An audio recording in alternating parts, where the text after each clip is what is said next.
Joining us now, Lance Tolbert, host of the Mississippi Farm Bureau Insurance Company High School Football Scoreboard Show and producer of the Gallo Show.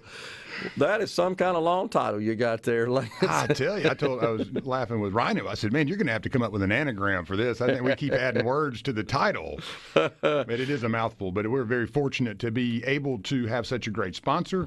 The team of Keith and Butch, Caleb has joined us, Lacey in the booth, and myself in the big seat up there. You know, my job's really just to allow them to shine, and it's such a great time to get to hang out with our family in Mississippi on Friday night.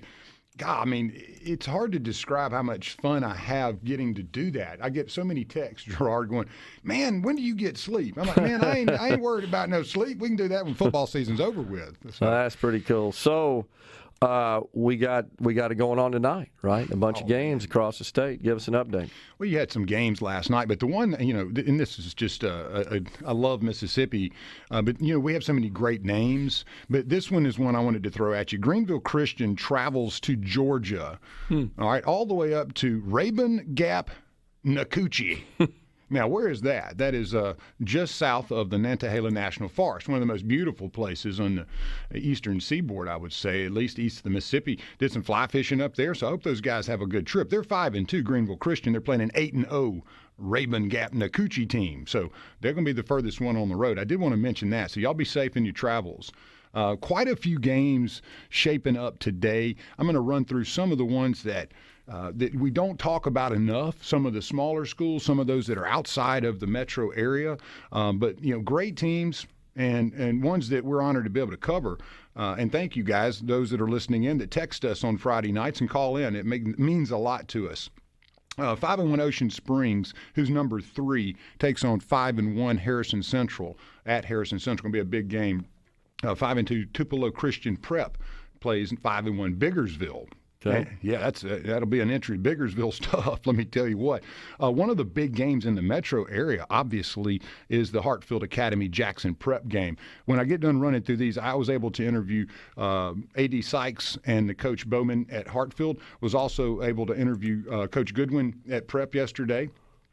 Just amazing people all the way around, Gerard. Let me run through a few more games. I want to circle back to that. 7-0 Holmes County Central has Gentry 4-3. Sharkey Issaquah Academy is 7-1. They have Claiborne Academy. 3-3 Belmont takes on 7-1 Kossuth. Wilkinson Christian, they are 3-5, but they take on a 9-0 Porter's Chapel team. 6-1 Humphreys County versus a absolutely stellar Winona team they're number 4 and they're 7-0. Wesson is 6-0. They're taking on 3-5 Franklin County, and then another really good ball game here in 6A is 4-2 Center Hill is traveling to number 24 in the state, South Panola 5-1, and Velma Jackson 2 years in a row, Gerard, has had a great team. They're 6-0. Noxapater is going to come down and take them on. Noxapater's 3-0. A couple more of these types of games. We have Louisville, who's number 2 in the state, arguably could be number 1, Oak Grove being the number 1 team. But Louisville 7-0, Caledonia 3-3. Louisville travels to Caledonia to play. And then 2-5 JZ George plays a 6-1 Union team who's very good. They travel to Union. And then the river matchup, the one with Vicksburg and Warren Central. We've been waiting on this one all year. Both teams are 4-2. So this ought to be an epic battle. Senatobia, who's had a great season, 6-1 against 1-6 Byhalia, and they're traveling. 7-0 Columbia at 4-3 Summerall. Itawamba is 2-5. They travel to 7-0 Ripley. 7-0 Louisville, we talked about. Jefferson County and South Pike are both 5-2. Jefferson County is going to go to South Pike. Quitman and Mendenhall are both 5-2. Quitman travels to Mendenhall. And another couple of the 7A games I wanted to run through real quickly. Brandon 4-2 has found their groove a bit, takes on and travels to number 1 Oak Grove 6-0. Meridian comes to Northwest Rankin.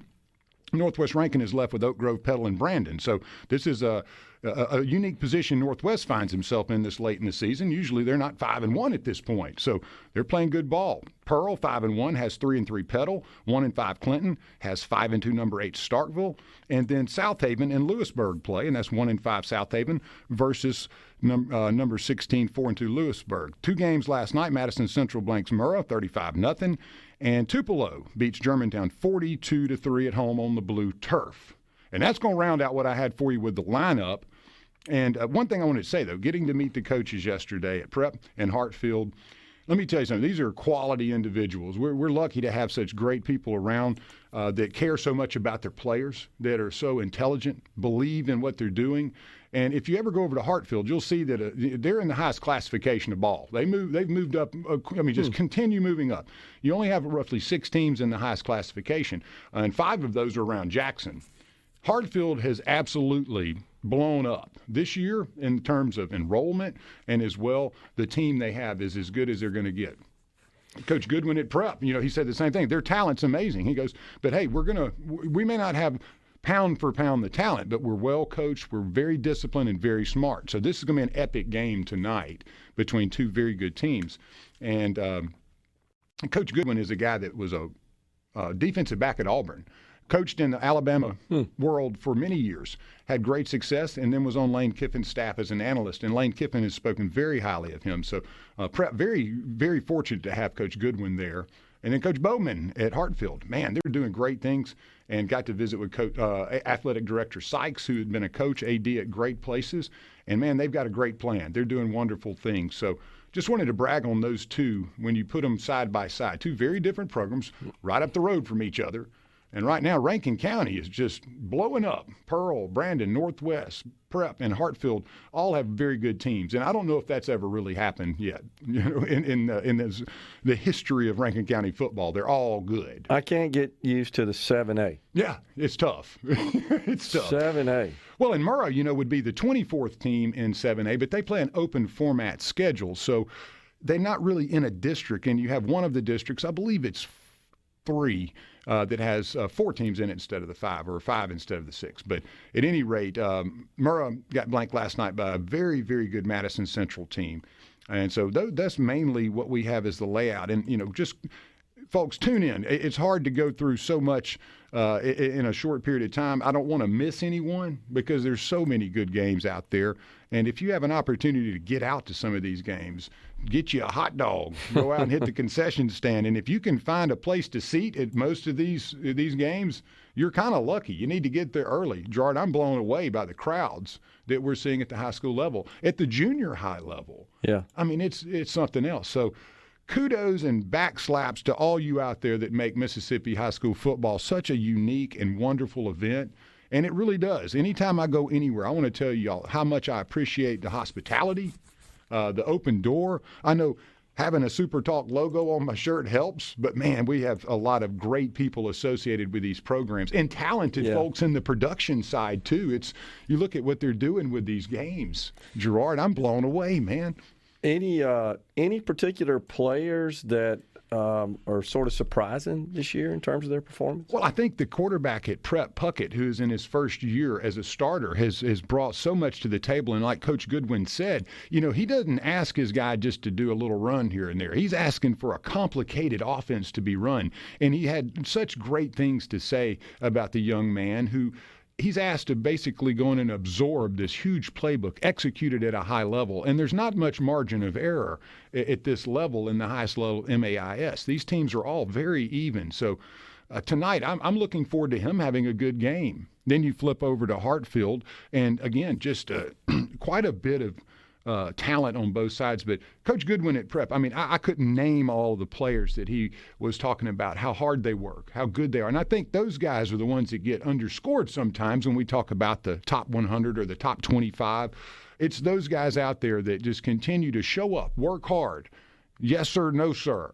Put me in, coach, I'm ready to play. Yeah. And these teams are filled with guys like that make such a difference. I know Northwest Rankin got their starting offensive lineman back, McKinnon, last week. And as Coach Cooper said, he wouldn't have gone for it on 2 4th downs that made the difference in that win over Pearl had he not had his guy and missed him for a few weeks. So those are the unsung guys sometimes, Gerard. You don't see and read about them, but they're all over the place. And, man, I know those coaches are thankful to have them. Lots of talent in the state of Mississippi. Yes, sir. So, and they're going to feed the colleges, which is kind of good news. JUCOs, all of them. Right. Yeah. Yeah, it's good news.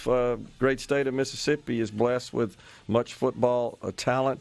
both in terms of players and coaches. Yes, sir. Thank you for letting me come on and visit. You bet. Thank you, Lance. We're coming right back, folks. We got Michael Guest coming on at 11:05. The congressman will call in and give us an update on trying to find a speaker up there in the House of Representatives. Stay with us. We're in the Element Wealth studio.